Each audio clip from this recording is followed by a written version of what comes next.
G'day guys, we'll just dart through these first 5 races.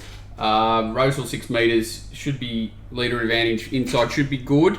You sort of want to track up behind leader, sort of on that fence there most likely, and cut through, and don't really want to be coming from back and wide ideally. Pretty standard Rosehill, 6 metre rail, 8 metre rail is the mad leader fence, so you know they might get 1 or 2 off in the straight, but I still think that fence would be pretty darn good. Let's have a look. Okay, race 1, highway race, class 3, 1500. Horse that I've been looking for to get to 1400 metres here is Golden Gorge.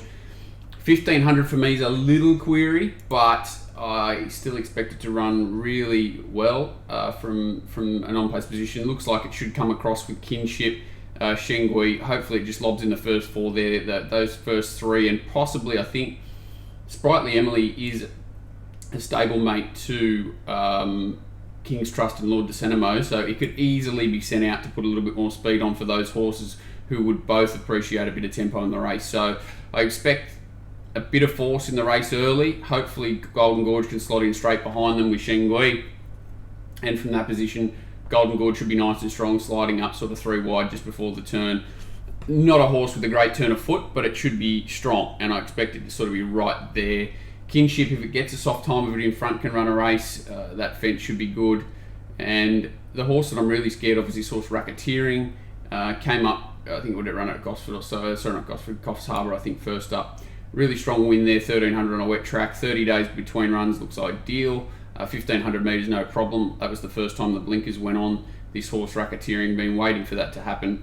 And I think this horse is pretty talented. Where it gets to win the run is probably the main query for it. It's just if it gets well back, it may find trouble. There's another horse in the race, Markovitz, who is a very talented horse, and certainly is up to a race like this. Just wish it was Randwick, not Rosehill. This horse will need a really good ride from the draw.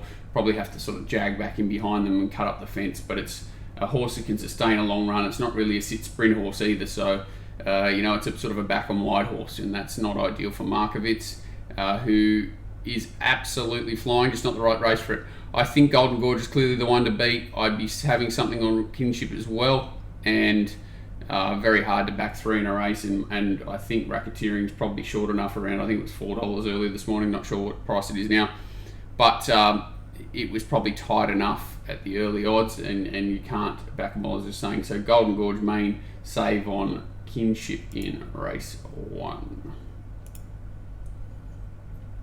Race 2, the 2-year-olds just completely killed by scratchings this race. Only 5 runners left, is there. Great Barrier Reef I'm a big fan of. I think it'll run really well. Flashing Steel to me looks the only danger. It's a horse that sort of got jagged back from back and wide, made a run down the middle and got tired first up. Today it saves all the ground on the inside. If it shows that same turn of foot, it can be dangerous, especially if it's a slowly run race, but I expect the quality of Great Barrier Reef to shine in race 2. Race 3.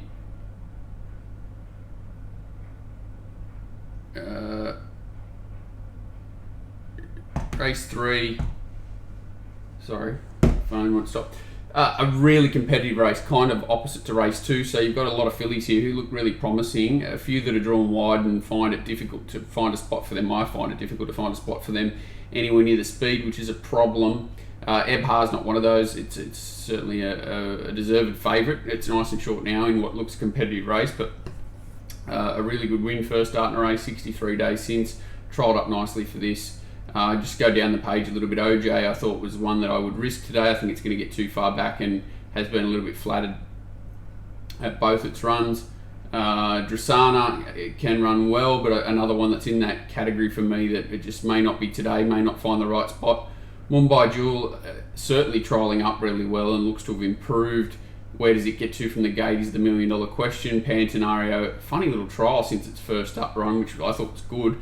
Off its first up run, I thought it could really give cheek here, but that trial was just weird, and maybe you just put it down to racing on that weird synthetic track. Some horses just don't like it, and Pantanario can really give them something to chase here from the inside draw with that added fitness that most of them don't have. Queen of the Ball's the other one that's trialled up really well, and expected probably of all the wide drawn horses to push forward the most, and it's most likely to get up on speed. So I think it can run really well as well.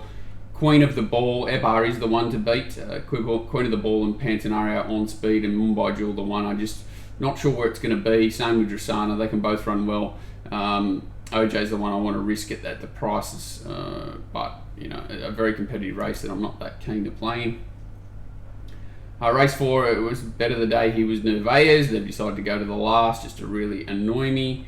Left with a field of horses that are all got holes you can poke in them, and that's an issue. I thought Metro Legends probably the most likely to find the front, and from there can run well, but there is some possible horses from outside Carlisle Bay, Sentimental Fisher, that all could roll forward potentially in a race that looks totally devoid of speed. So anyone who wants to take this race by the scruff of the neck, it's certainly there to be had.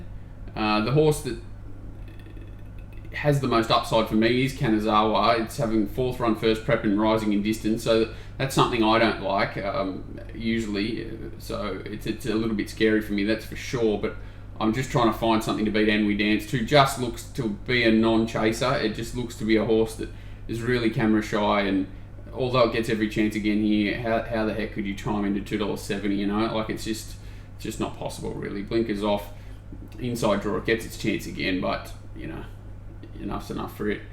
Deal With Me's the horse that is the knockout, I think, from the Beyond Baker stuff. I thought it was just given a complete barrier trial first up. Everything against it there. Don't know where it gets to here, to be fair. It could be last again, and that's a problem. But with a more aggressive ride, it can improve. Don't like the race. Race 5, the Midway. You've got a few 3 runners that look to go forward here. Military Expert, Nick Tock, Oakfield Arrow. I'd probably try and hold him out on Oakfield Arrow, just with that added fitness that I've got over Military Expert, and knowing that it's sort of a one-paced, on-pace type, it's probably better suited to hold out your Nick Tock and Military Expert and make them chase. And I think the only thing that probably beats Military Expert today is 1,300 metres first up. It's going to have to work a little bit to get across, and the outside leader, if it lobs one out one like behind the 2 leaders, that would be ideal for it, and it's probably very hard to beat from there. But I just couldn't back it with huge confidence at 1,300 first up. But certainly a big class drop, and should run well. Oakfield Arrow is the one that's up and racing well. Good win last start, really well ridden that day, but plenty of merit in its run, and it's hard fit and ready to go. Astero's a horse that I've been desperate to wait to get to sort of 1,200 metres. Goes to 13 here, an outside draw, and it's drawn outside the speed, which is a bit of an issue. If it was drawn inside it, maybe J-Mac could pull off a miracle and punch it into 4th and be hard to beat, but I just can't see that happening with confidence here, just because it's drawn outside the 3 leaders. So that makes its job a little bit more difficult, and it may have to go back. From there it faces a huge task, but I think the horse is going very well. Just a shame that it's been sent to Rosehill with a 6 metre R rather than, say, Ranwick. Akihiro's another query runner, first up 91 days, heavily back in distance. I think it's just going to need this run. The inside draw does give it a knockout chance, no doubt about that. It can tack up, and if it's nice and fresh, it could probably run really well here. So it's a scary horse, but I just think it needs a little bit further. And the knockout for me at big odds was Always Sure, who trialled up quite nicely there, got home late in a recent trial, but does need a lot of luck from the draw and probably at a fast tempo, which will suit a few others. So tough race, but I think, or not tough, I think that Military Expert and Oakfield Arrow are the 2 to beat, but I don't think there's any value in their prices. So for me, it's a bit of a nothing race, race 5. I'll come back as soon as possible with races 6 to 10. Just a lot to cover today. Thanks, guys.